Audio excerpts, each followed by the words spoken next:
against, because some of you don't know what you're up against. I guess you just kind of go through life gullible and naive. But I stopped by to tell you that you need to stop being so naive and so gullible, because you have a real adversary. You have a real enemy. I call him an enemy because that's what he is. So when you think about the word enemy, it's not your wife, it's not your husband, it's not your children, it is not your boss on the job. Right. Usually 9 times out of 10, when you see a coworker or a peer acting a certain way, and it's strange, it's unusual, it's indifferent. Let me use that word. When you see people acting indifferent, usually 9 times out of 10, if they're out of character, they may be possessed by something else. Other than what you think. Other than what you think.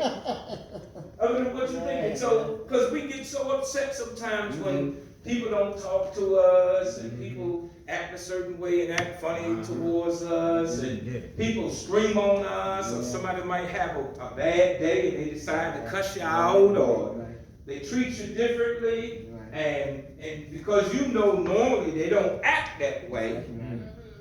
But I stopped by to tell you that don't be fooled, don't be deceived. And Paul always talked about how we are not to even deceive ourselves, because you know what deceit is. Deceit is a manipulation. Deceit is a trick, because that's what happened with Eve in the garden. She got tricked by the deceiver. That's right. We're going to talk about him today a little bit. The deceiver, she got tricked by the deceiver. And a lot of us get tricked today. We get tricked by people's, people can come on so strong as far as being so nice and so kind and so gentle. And don't get it twisted. They might be something entirely different. Just because it sounds good, don't mean it is good. I wait for the amens and that down. Just because it look good. That's right. All gold that shine ain't real gold. I wish I had some praying people in here with me today. And so I think my wife thinks that I'm really one of these people that just don't trust people. But guess what, Deacon? Down through the years, the stuff I've done in the past, Elder, the stuff I've seen, I've traveled around the world. Guess what? I really don't trust people. I'm waiting for the amen that I really don't trust people, and it takes a while for me to get to know you and to really be around you, to get to know your character, to get to know your integrity, to get to know you, to even say I can call you a friend. Look out now. Because everybody ain't your friend. Oh, no. That's right. I stopped by to tell y'all today that, and especially you young people, y'all have more associates than you do friends. That's right. Because a friend will stick closer than one brother. That's right. Sometimes a friend will treat you better than your own family member, than your own biological blood. And so I understand what a friend is. Friend ain't always what you think it is. That's right. I wish I had some praying people in here. And I'm very cautious about who I let come in my inner circle. Come on there, Doc. Come on. I wish I had somebody that I'm very careful about. I'd rather be by myself. Yes. Because see, God is still working on me, and if you try to use me, you ain't gonna do it with probably one time. Look out! I might let you slide. You might get away with it twice. The third time, though, you might catch wrath. Look out, Doc! You might catch something. Look out! Oh yeah.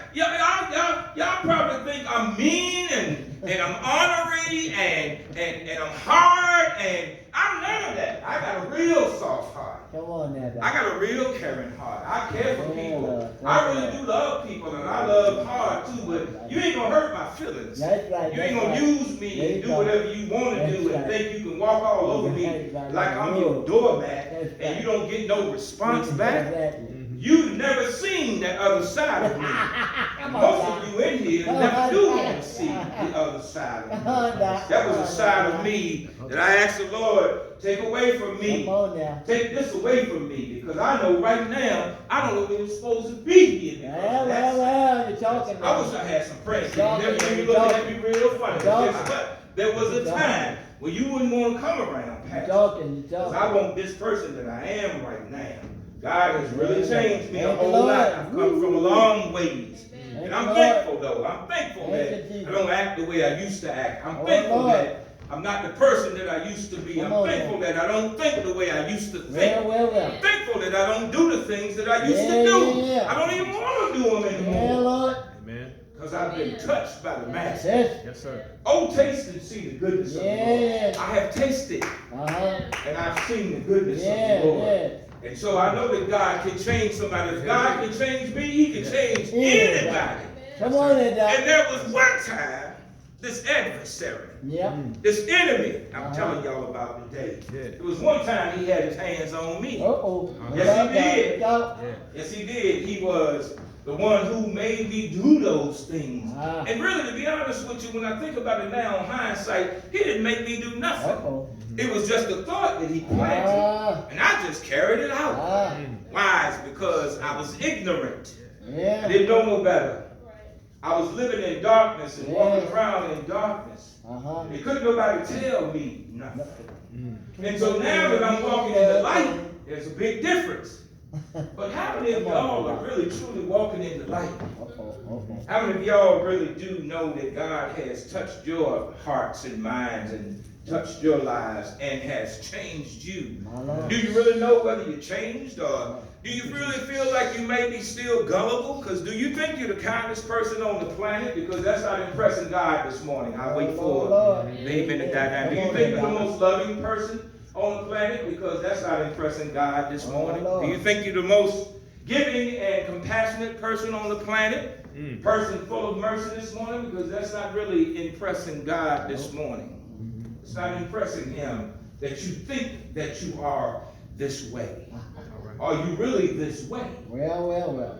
Yeah, have God really touched you? Or maybe you just don't know what is going on with Oh, you. my Lord. Do you know your real identity? Do you know who you really are in Christ? What are you talking Or do people have to tell you who you are? Do people have to assume who you are? You don't have to assume who I am, because guess what? When you meet me, I'm that same person. about? I've heard Come on, people Doc. tell me, man, you the same boy, you was like this 20 years ago, boy. And the reason why is because this is what you get. Yeah. This is what you get. This is the real me. And this is what you get. And I'm going to try to be as transparent as I can be. I ain't going to cut no corners with you and try to lie to you. I might not tell you all my business because it ain't none of your business. Nice. But I am not going to try to pretend and fake, because when you do that, you are considered in the Bible a hypocrite. Y'all seen where, yeah, you know what a hypocrite is. You've seen the two masks, a happy face and a sad face.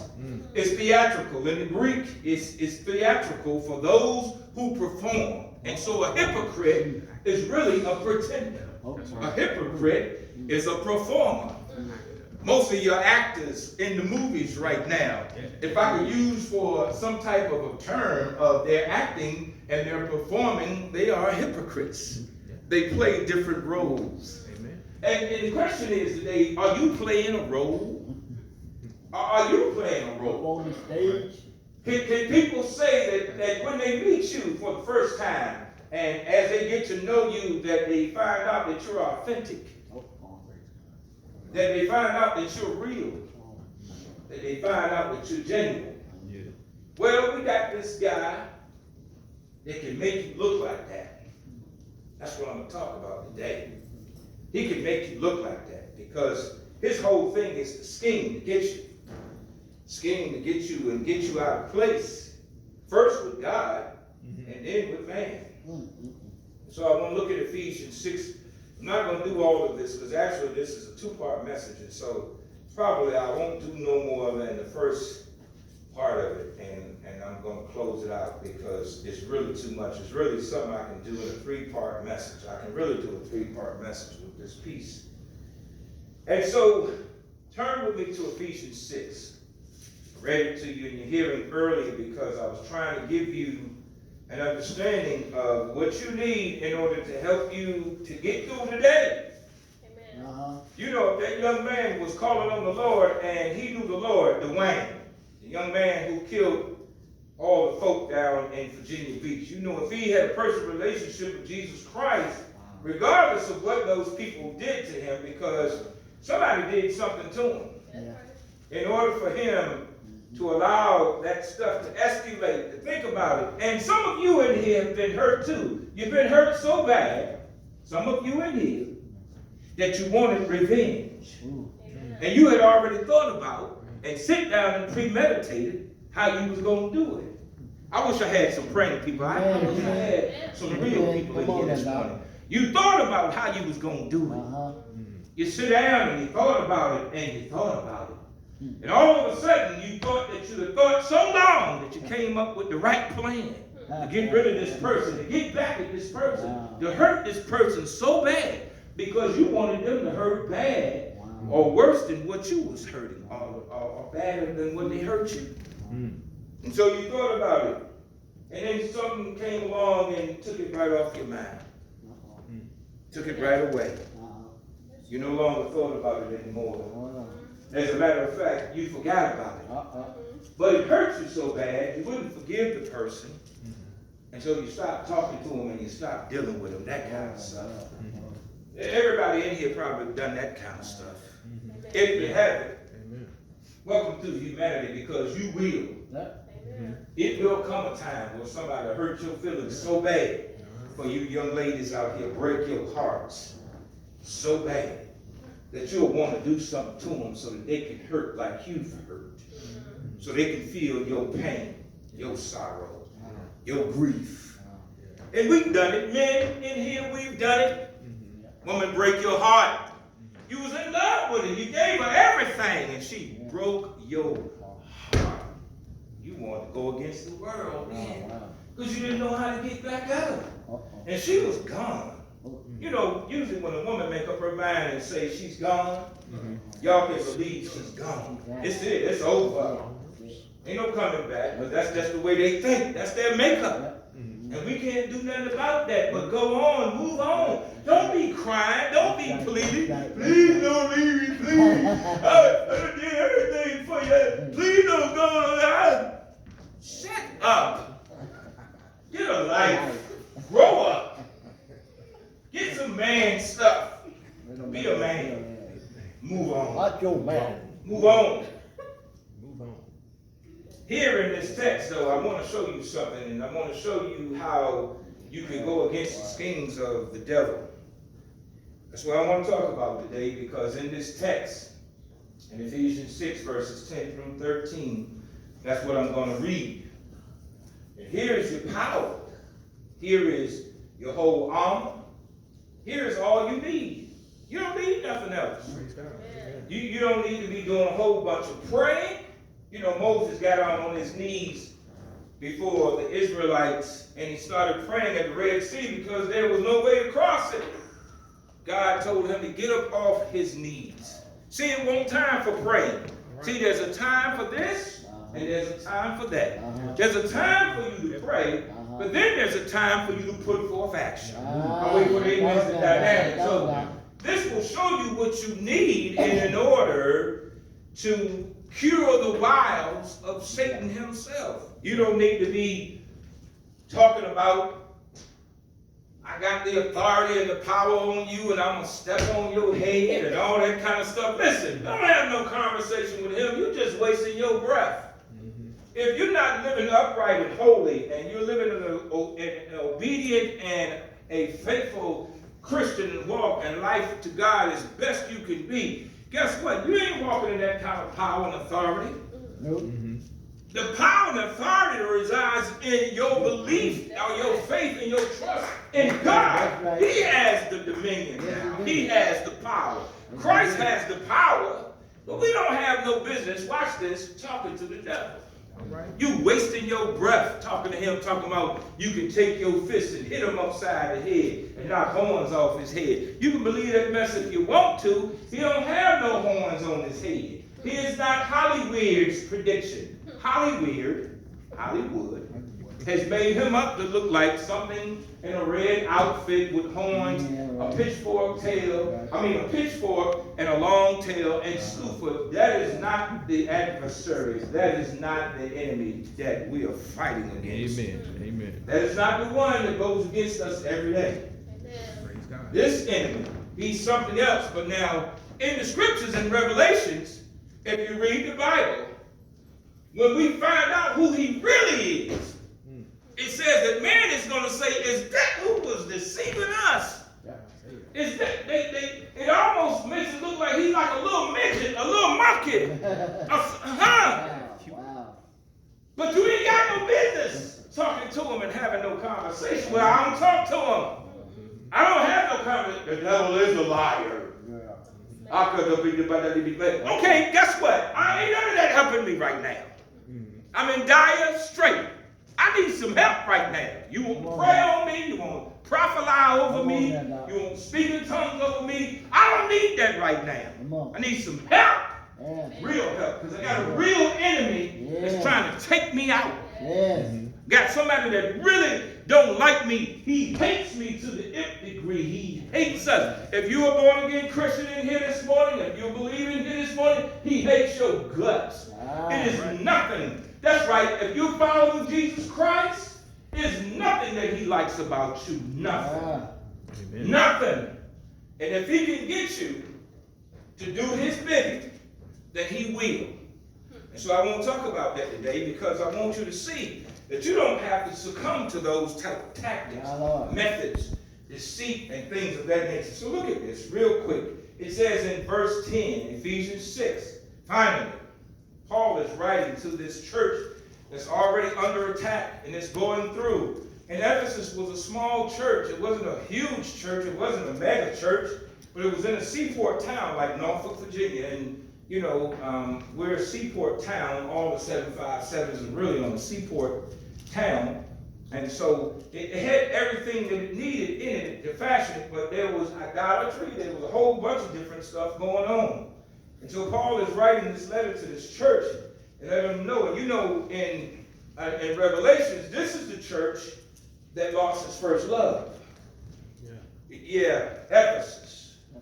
In Revelations, it lost its first love. And I stopped by to tell you today, by the looks of things in here this morning, it looks like a whole bunch of people have left their first love. Lost their first love. Sometimes it makes you think like that when you don't see people because you don't know what they're going through. You don't know what's happening with them. You don't know what's going on in their minds. But I can tell you this, the enemy is always trying to get you to fall out of love with Jesus if you haven't fallen in love with him. Right. You know, Jonathan Butler wrote that song, but it wasn't his original, Falling in Love with Jesus. And so a lot of people haven't fallen in love with Jesus yet, and that's why sometimes you see the absence of people in the church because they don't love him enough to show up to get what they need.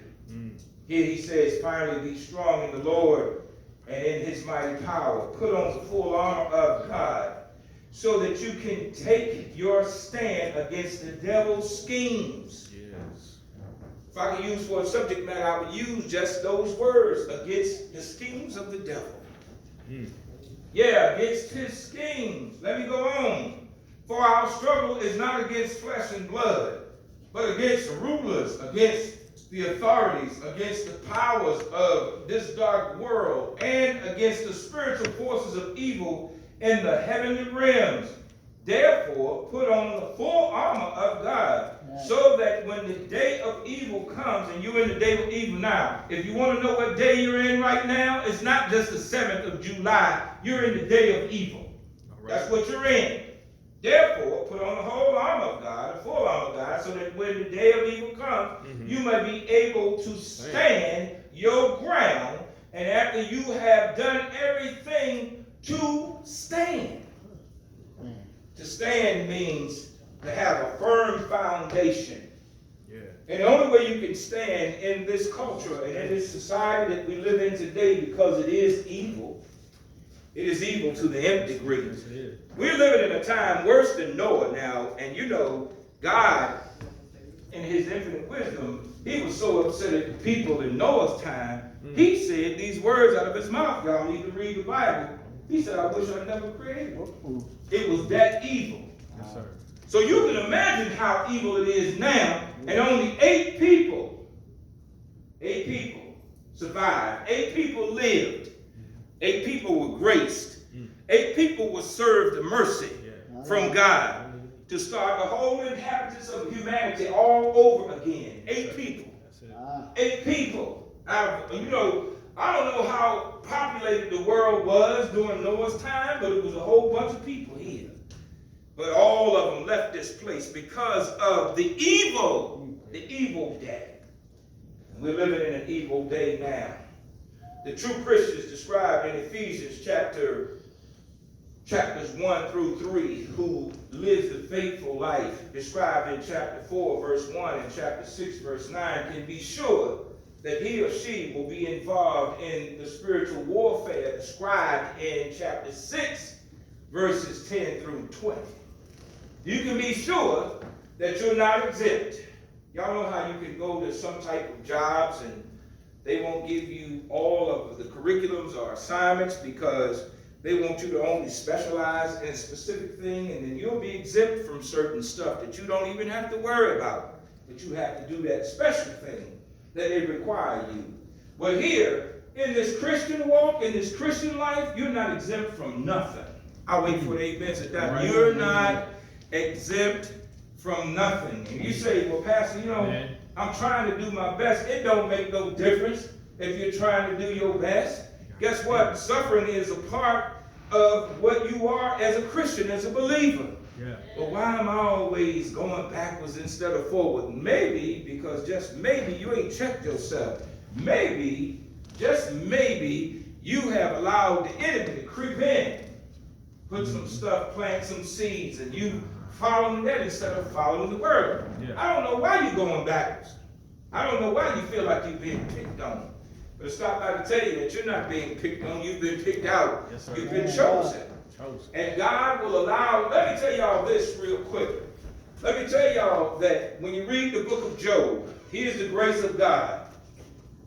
Satan was an instrument to bring out the best in Job. You know why? You know why I say that? It's because God said that he was blameless and upright. And guess what? Yeah, maybe he asked God the question why, because he did. But guess what? The Bible clearly says that he did not sin against God. Amen. All right, and that was the whole point right there. God allowed Satan permission because he asked him, you better read the Bible. So just in case you don't feel like you need to go through nothing or you have to be going through anything, or you're exempt from temptation, or you're exempt from suffering, or you're exempt from heartache, or you're exempt from about to lose your mind. I want you to know today that that's a lie from the pits of hell. God actually allowed Satan as an instrument. Yeah. He used him as an instrument. Yes, he did. To bring the best out of Job. Yeah, yeah. And Job turned around and told his wife this. He said, should it be that we get all the blessings of the Lord but not suffer? Not go through anything evil? Now how can you say that when you've lost everything? He was at the epitome of like, listen, none of us in here probably could have taken the stuff that Job took. Yeah.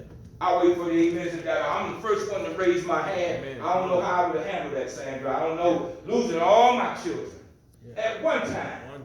Losing all my real estate, Lisa, at one time. All my cattle and horses. I had some Clydesdales, you know, the big horses that you see at Busch Gardens that stand up here. That's got the real big butts that can cover me. Yeah.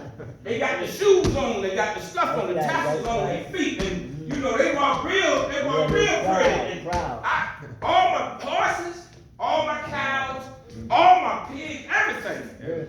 He lost everything in one day. He didn't say a couple of days or all this stuff happened, or in 2 or 3 weeks, or in a month's time. He lost everything at one time, at one day.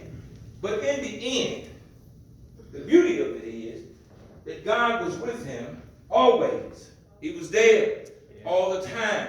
Yes. And he allowed Satan to be an instrument to prove faithfulness. That's right. See, Job is not a book of suffering. I've told y'all this in the past. Job was not, it's not a book of suffering. It's a book of faithfulness. Job was faithful to God. The word says that he did not sin against God. How many of y'all in here have been through something right here just recently where it hit you so hard, you didn't even want to talk to God? You didn't want to pray to him. You didn't want to praise him. Come on, y'all. All of us in here get in that mood. Be real now. All of us in here feel that kind of stuff because we human. Right. You don't want to read the Bible. You don't want to open the Bible. No. You don't want to come to church because you've been hurt. Somebody done hurt your feelings. Somebody done left you. Well, they needed to leave you. You ought to take it like, you know, when I look at stuff from now on, you leave me, you needed to leave me. I'm glad you're gone. Be somebody else's headache. I'll wait for the amen to die down. Now, see, because now I don't have to worry about you no more. Now I don't have to think about you no more. Now I don't have to be trying to do all this and do all that. So I try to treat everybody fair, but guess what? You ain't going to use me. Uh-oh, come on down, Doc. You just something that just left now. And I'm happy about you being gone. But everybody ain't like that. Everybody is not as strong as I am. Because I'm strong enough to say, go on about your business. Go ahead on. Won't be no trouble. Because I don't want no trouble. I don't want no trouble. I ain't making no noise. So all y'all in here today, know that you're going to be involved in spiritual warfare. Know that that's what's happening when bad stuff start coming your way. And know that sometimes, just sometimes, God has allowed it. See, this is what people don't want to hear, Shania. They don't want to hear. Well, ain't God so loving? Ain't he so good? Ain't he so kind? Ain't he so wonderful? He wouldn't let that happen to me. Why not? Why not you? Why not you? He created you. That's right. He put something in you that you could withstand it. He put something in it. He's giving you something that you can go over. You can get over it. Yeah. Jesus said, I've overcome the troubles of the world. John 16:33. I've overcome. And so because I've overcome, you have overcome. Yes, sir. Come on, y'all. Read the Bible. It's easy. The faithful Christian life is a battle. It is warfare on a grand scale. Because when God begins to bless, Satan begins to attack. You got to understand something. Usually when you're going through something, the blessing is on its way. Don't give up. God Almighty, I love it. I love it. When stuff starts getting hard, stuff starts happening because I know at that point something good is getting ready to come. Oh my God. If something bad is happening at the time, something good is on its way. Yeah. And so don't get upset. Don't get discouraged. Don't be dismayed. Don't let him get you in a place where some people have been calling me right here recently. Pastor, I want you to pray for me because I'm in a dark place. But then when I talk to him and find out what's going on with him, that's why you're in the dark place. Come on there, Doc. Yeah, you brought that upon yourself. Scripture is clear about Satan. How very real and his personal existence is. And just in case you don't believe he's real, you need to read the Bible. He is real. He is as real as all of us sitting in here right now. He was once, watch this, he was once the chief angel. He was a celestial creature. Watch this, created by God. He was the anointed cherubim. Y'all asked me the question, Pastor, what is a cherubim? He was a high-ranking celestial angel creature. He was the worshiper. God Almighty, the scripture calls him the worshiper. He used to bring worship. One German theologian said he could lift one wing and make sweet music come from that one wing. That's how powerful, how awesome God had created him. He was the anointed cherubim. He was what was called the star of the morning. And that might all sound good, who sparkled with all the jewels of created beauty. He was the most beautiful of all God's creation until he rebelled against his creator and he tried to match his God in power and in glory. In Isaiah 14, verses 12 through 17, you will see that. In Ezekiel 28, verses 1 through 10, you will see that. He was God's most beautiful. God called says, God said that he was the most beautiful of all God's creation. I can't imagine, y'all can't imagine what the most beautiful is. The most beautiful sunrise, the most beautiful snow-capped mountain, the most beautiful water. I've been on several of the West Indies. I've been in some of the most beautiful water on the planet. I've been in the United Kingdoms, and you can see man-made stuff, but I'm talking about God's creation. I've seen the mountains, and I've seen the snow cap on the mountains, how beautiful that is on a hot summer day. You down in the valley where it's beautiful and green. I've seen it. I've seen a beautiful sunrise, and I've seen a beautiful sunset. But the Bible declares that Satan, he was Lucifer, the bright morning star. He was considered the most beautiful of God's creations. And so we can't even, the jewel plate, that the armor that he wore, the jewel plate that caressed the front of his chest. We can't even imagine what that looked like. It tells us and it gives us descriptions in Ezekiel and Isaiah, but guess what happened to him? Pride raised up in him. And it got him kicked out of heaven. And right now today, the only way that you can stand on firm ground against this adversary, against this enemy, is the word of God. You don't have nothing else. I can't help you. I can't even help myself until I come to the Lord and trust that he is the most powerful and most strongest of all creation, because he is the creator. The Bible refers to the devil by such personal names and descriptions as the ruler of the demons. Luke chapter 11, verse 15. He's also called the ruler of this world. John 16 and 11. And the ruler of this world doesn't mean that he is the ruler of the created world. He is the ruler of the world systems. He's in charge of governments, and that's why Ephesians 6 tells you principalities, rulers of this world.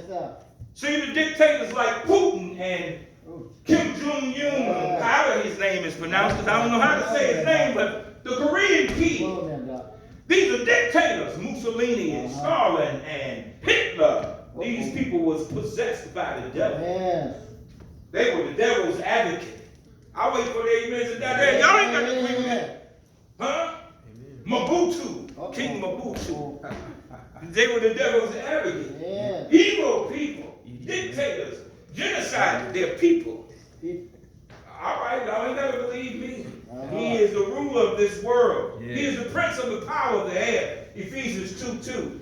That's why I don't listen to a lot of Christian music no more. I might as well listen to my jazz, because a lot of them cats are fake. They're hypocrites. They're phony. That's right. They wear both masks. Yes, sir.